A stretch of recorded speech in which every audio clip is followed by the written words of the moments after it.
Hello friends, welcome to our YouTube channel. आज का जो हमारा लेक्चर है फायर के बारे में। आज के लेक्चर के अंदर हम सर फायर के बारे में पढ़ेंगे। इसमें बहुत सारे प्रैक्टिकली क्वेश्चंस भी हैं जो इंटरव्यूज के अंदर पूछे जाते हैं और बहुत सारे थ्योरेटिकल भी हैं जो कि आपके एग्जाम्स के अंदर काम आने वाले हैं। तो इसमें हम सबसे पहले फायर के बारे में पढ़ेंगे कि बेस में फायर की डेफिनेशन क्या होती है और फायर की बेसिक्स क्या होती हैं। इसके बारे में पढ़ेंगे फायर का जो स्प्रेडिंग वेज है, किन प्रिंसिपल्स के ऊपर फायर स्प्रेड करती है, ये एक बहुत इंपॉर्टेंट क्वेश्चन है। इसके बारे में पढ़ेंगे फायर को हम किस तरह बुझा सकते हैं, उसके एक्सटिंग्विश करने के क्या क्या मेथड हैं, इसके बारे में पढ़ेंगे। और जो सबसे मेन है लास्ट में फायर की क्लासेस ऑफ फायर के बारे में पढ़ेंगे। इसमें जो क्लासेस इंक्लूड हैं class A, class B, class C and class D and class E and class K. Class E 2 दफा टाइप हो गया।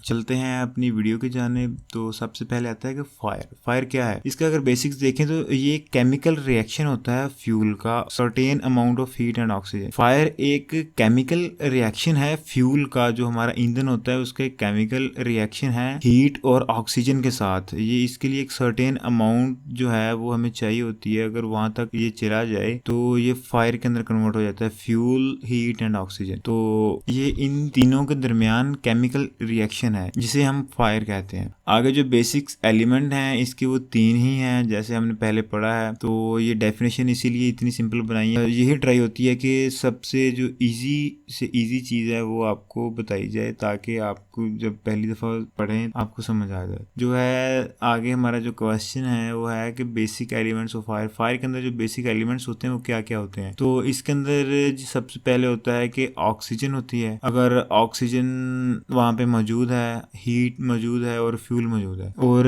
अब एक नया आया है कि इनके दरमियान केमिकल रिएक्शन अगर हो, ये 3 चीजें एक जगह पे पड़ी हैं। ऑक्सीजन होती है सस्टेन बर्निंग के लिए, जो हीट होती है अगर वो अग्निशन टेम्परेचर तक पहुंच जाए, हाँ हीट को हम इग्नाइटर भी कह देते हैं। और जो फ्यूल है, फ्यूल एक कंबस्टेबल मटेरियल है। अगर ये तीनों चीजें कहीं पड़ी हैं और इनके दरमियान केमिकल रिएक्शन हो गया तो इसके नतीजे के अंदर फायर प्रोड्यूस होती है। तो इसके जो मोस्टली पूछा जाता है कि एलिमेंट्स ऑफ फायर क्या है, तो ये 3 एलिमेंट्स हैं इसके। तो आगे हमारा जो क्वेश्चन है कि फायर के सेपरेट वेज क्या है, फायर किन तरीकों से फैलती है। सब से पहले आता है कि कंडक्शन डायरेक्ट मेथड से, कन्वेक्शन से और रेडिएशन के थ्रू। ये 3 ही मेथड हैं। इनके अंदर डिटेल में जाने की जरूरत नहीं है। ये एक हीट एंड मास ट्रांसफर का एक क्वेश्चन है, बड़ा लॉन्ग, लेकिन हमने इसे सेफ्टी के हवाले से देखना है। तो इसमें सिर्फ आपने इतना ही बताना है, आपसे पूछा भी इतना ही जाता है कि कंडक्शन, कन्वेक्शन एंड रेडिएशन। जो हमारा नेक्स्ट है वो है कि फायर को हम किन तरीकों से बुझा सकते हैं, फायर के एक्सटिंग्विश के मेथड कौन कौन से हैं। इसके अंदर सबसे पहले आता है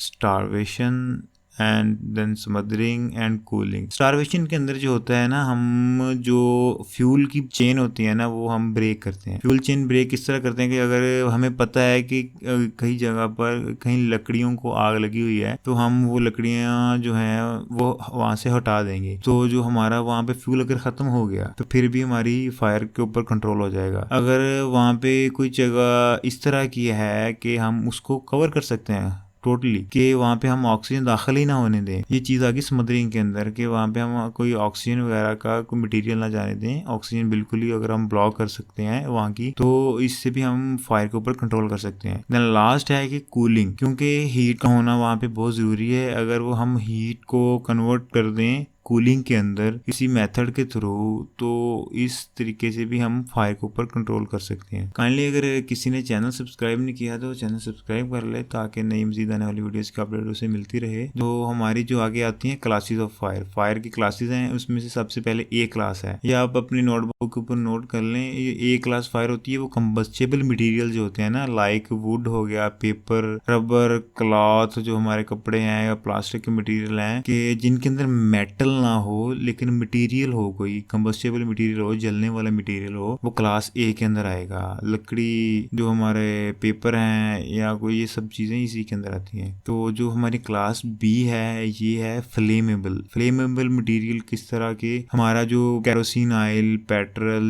डीजल, पेंट, ग्रीस, ये सब चीजें जो हैं ये फ्लेमेबल मटेरियल की कैटेगरी के अंदर आती हैं। तो बी क्लास इनके ऊपर कंटेन होती है। जो हमारा नेक्स्ट है सी क्लास, ये है फ्लेमेबल गैसेस। हमारी बी क्या थी, फ्लेमेबल मटेरियल, पेट्रोल डीजल वगैरह जो पेंट वगैरह। और जो सी है वो फ्लेमेबल गैसेज हैं, जलने वाली गैसेज, जिस तरह हाइड्रोजन, ब्यूटेन, मीथेन, ये सब फ्लेमेबल गैसेज हैं। तो ये क्लास सी के अंदर आती हैं फ्लेमेबल गैसेज। आगे आती है हमारी क्लास डी।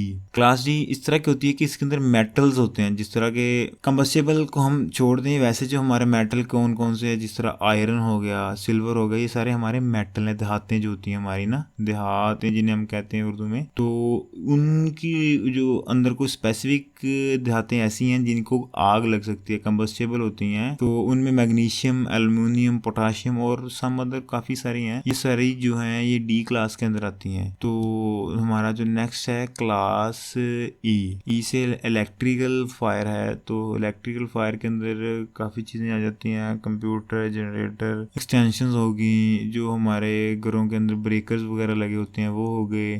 तो जो लास्ट वाली क्लास है वो है क्लास के अंदर आते हैं फ्लेमेबल ऑयल। मोस्टली ये किचन्स वगैरह के लिए ही ये यूज़ होती है कि वहाँ पे फैट्स वगैरह होते हैं, ऑयल वगैरह होते हैं, जो सारे किचन ये नीचे लिखी हुई हैं, किचन ऑयल हैं, किचन ग्रीसीज होगी, फैट्स हो गए, ये जो इनकी वजह से जो हमारी फायर प्रोड्यूस होती है वो फायर के क्लास कहलाती है। तो आज की हमारा फायर के बारे में यही था। फायर के बेसिक्स के अंदर यही चीज़ें आती हैं